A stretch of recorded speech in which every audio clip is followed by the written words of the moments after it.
தேர்தல் கூட்டணி தொடர்பாக பிப்ரவரி மாதத்திற்கு பின் முடிவு செய்யப்படும் என தமிழ் மாநில காங்கிரஸ் தலைவர் ஜி கே வாசன் கூறியுள்ளார். சென்னையில் செய்தியாளர்களிடம் பேசிய அவர், மக்கள் நல கூட்டு இயக்கத்தினர் தங்களுக்கு அழைப்பு விடுத்துள்ளனர் எனவும் அதற்கு தாம் நன்றி தெரிவித்துள்ளதாகவும் கூறினார். தமது 2ஆம் கட்ட சுற்றுப்பயணத்திற்கு பின் கூட்டணி குறித்து முடிவு செய்யப்படும் எனவும் அவர் தெரிவித்தார். மக்கள் நல அது அழைப்பு உங்கள் மூலியமாகவே நான் நன்றியும் தெரிவிச்சிருக்கேன். அதுக்கப்புறம் அவங்க லீடர்ஸ் எல்லாம் நான் பார்த்துருக்கேன், பேசியிருக்கேன். தமிழ் மாநில காங்கிரஸ் கட்சியினுடைய முடிவு என்பது என்னுடைய 2ஆம் கட்ட சுற்றுப்பயணத்திற்கு பிறகு பிப்ரவரி இறுதிக்கு மேல் தெரிவிக்கப்படும் நான் தெளிவுபடுத்தியிருக்கேன். சரி, தமிழகத்தில் எந்த மாதிரியான கூட்டணி அமையணும்னு நீங்கள் எதிர்பார்க்கிறீங்க?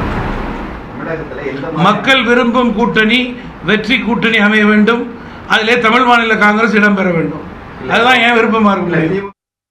வெள்ள நிவாரணப் பணிகளுக்கு மத்திய அரசு இடைக்கால நிதியாக 2000 கோடி ரூபாய் வழங்க வேண்டும் என்று வலியுறுத்திய வாசன், தமிழக அரசின் நிவாரண நடவடிக்கைகள் 50% திருப்திகரமாக இருப்பதாக கூறினார்.